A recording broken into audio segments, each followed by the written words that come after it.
नमो नारायण। ओम नमो भगवते वासुदेवाय नमः। जय श्री राम। सभी को सादर प्रणाम। आज हम माघ कृष्ण पक्ष सठतिला एकादशी की कथा को सुनेंगे।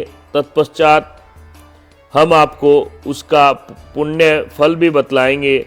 उससे पहले आप सब भगवान विष्णु का ध्यान करें। ओम शांताकारं भुजगशयनं पद्मनाभं सुरेशं विश्वाधारं गगनसदृशं मेघवर्णं शुभांगं लक्ष्मीकान्तं कमलनयनं योगिभिध्यानगम्यं वन्दे विष्णु भवभयहरं सर्वलोकैकनाथं। भगवान श्रीमन नारायण की जय हो। एक समय की बात है, दालभ्य ऋषि ने पुलस्तस्य ऋषि से पूछा कि हे महाराज, पृथ्वी लोक में मनुष्य अनेक प्रकार के पाप का आचरण करते हैं, अनेक प्रकार के दूसरे की उन्नति को देखकर जलते हैं और बुरे कर्म व्यसन में फंसते हैं, फिर भी उनको नरक की प्राप्ति नहीं होती। इसका क्या कारण है? ऐसा कौन सा दान पुण्य करते हैं जिनसे उनके पाप नष्ट होते हैं? यह सब आप कृपा करके हम सबसे कहिए। पुलस्त्य मुनि कहने लगे, हे महाभाग, आपने मुझसे अत्यंत गंभीर प्रश्न पूछा है। इस संसार के जीवों का अत्यंत भला चाहने वाले महान ऋषि ही ऐसी बातें करते हैं।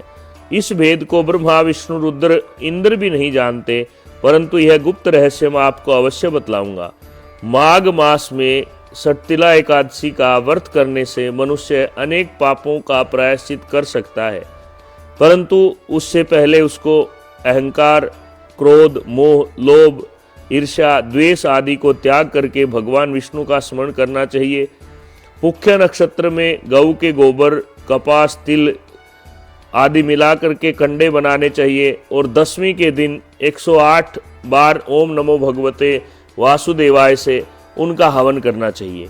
फिर एकादशी व्रत को करना चाहिए और एकादशी दिन के दिन मूल नक्षत्र हो तो सोने पर सुहागा है। दसवीं की रात्रि से ही मन का यह संकल्प धारण करके करें कि कल मुझे व्रत करना है और भगवान को कहें कि आप दिनों को शरण देने वाले हैं। मैं संसार सागर में फंसा हुआ हूँ।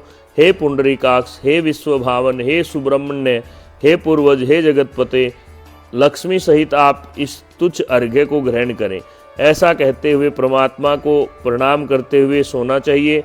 अगले दिन सुबह तिल से स्नान करें, तिल का उबटन शरीर के लगाएं और स्नान आदि करके तिल का हवन, तिल का तर्पण, तिल का भोजन आदि करें। अर्थात 6 काम तिलों के करने का यहाँ पे शास्त्र कहता है। अब इसकी कथा मैं तुमसे कहता हूँ, ध्यानपूर्वक सुनिए।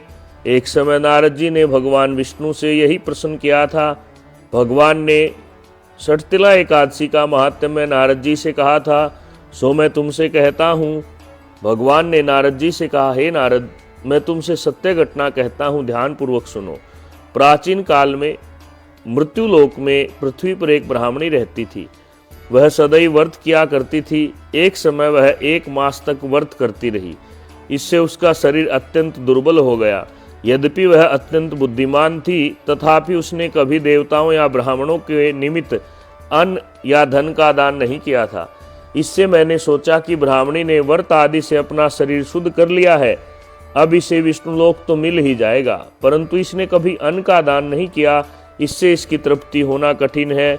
भगवान ने आगे कहा, ऐसा सोचकर मैं भिखारी के वेश में मृत्युलोक में उस ब्राह्मणी के पास गया, उससे भिक्षा मांगी। वह ब्राह्मणी बोली, महाराज, किस लिए आए हो? मैंने कहा, मुझे भिक्षा चाहिए। इस पर उसने मिट्टी का ढेला मेरे भिक्षा पात्र में डाल दिया। मैं उसे लेकर स्वर्ग में लौट आया। कुछ समय बाद ब्राह्मणी भी शरीर त्याग कर स्वर्ग में आई। उस ब्राह्मणी को मिट्टी का दान करने से स्वर्ग में सुंदर महल मिला, परंतु घर में अन्न आदि सब सामग्रियां वहाँ पे लोप हो चुकी थी, अर्थात घर में कुछ भी नहीं था। घबरा कर मेरे पास आई, कहने लगी, हे प्रभु, मैंने अनेक व्रत किए, पूजा की, परंतु फिर भी मेरा घर अन्न आदि वस्तुओं से खाली है, सारा ही कुछ शून्य है। इसका क्या कारण है? इस पर मैंने कहा, पहले तुम अपने घर जाओ, देव स्त्रियां तुम्हें देखने के लिए आएंगी। पहले उनसे सठतिला एकादशी का पुण्य और विधि सुनो, तब द्वार खोलना। ऐसे वचन सुनकर वह अपने घर गई। देव स्त्रियां आई, द्वार खोलने के लिए खटखटाने लगी। ब्राह्मणी बोली, आप मुझे देखने आई हैं, सठतिला एकादशी का महात्म्य मुझसे कहो। उनमें से एक देव स्त्री ने कहा, मैं कहती हूँ। जब ब्राह्मणी ने सठतिला एकादशी का महात्म्य सुना, तब द्वार खोल दिया। देवांगनाओं ने उसको देखा कि वह न तो गांधर्वी है न आसुरी है, वरन पहले जैसी मानुषी है। उस ब्राह्मणी ने उनके कथन अनुसार सठतिला एकादशी का व्रत किया। इसके प्रभाव से वह सुंदर और रूपवती हो गई। उसका घर अन्न आदि समस्त सामग्रियों से युक्त हो गया। अतः मनुष्यों को मूर्खता त्याग कर सठतिला एकादशी का व्रत करना चाहिए। लोभ न करके तिल आदि का दान करना चाहिए। दुर्भाग्य, दरिद्रता, अनेक प्रकार के कष्ट दूर होकर मोक्ष की प्राप्ति होती है। अतः जो भी इस कथा को पढ़ता या सुनता है, उसके सभी मनोरथ पूर्ण होते हैं। इस कथा के पीछे यही संदेश है, मनुष्यों को केवल धन का दान नहीं करना चाहिए, वस्त्र का, अन्न का, जल का और नित्य प्रयोग होने वाली किसी न किसी वस्तु का अलग अलग समय पर दान करना चाहिए, जिससे प्रत्येक कर्म का प्रायश्चित होता है और अनंत पुण्य की प्राप्ति होती है। इस प्रकार से सठतिला एकादशी व्रत की कथा संपूर्ण होती है।